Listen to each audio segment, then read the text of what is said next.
कितने का पढ़ा सुनाने जा रहे हैं आप? 8 का सुनाओ।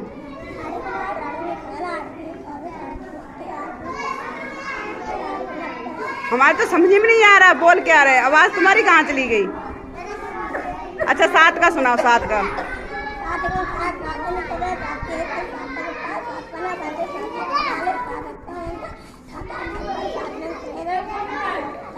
वेरी गुड, क्लैपिंग कर दे भाई दीपेश के लिए। दीपेश दांत कहाँ चले गए? कौन ले गया आपके? चूहा ले गए? अरे वाह, कब देने आएंगे? कल परसों? वेरी गुड, जब ये आ जाएं तब लगा के आना, ठीक।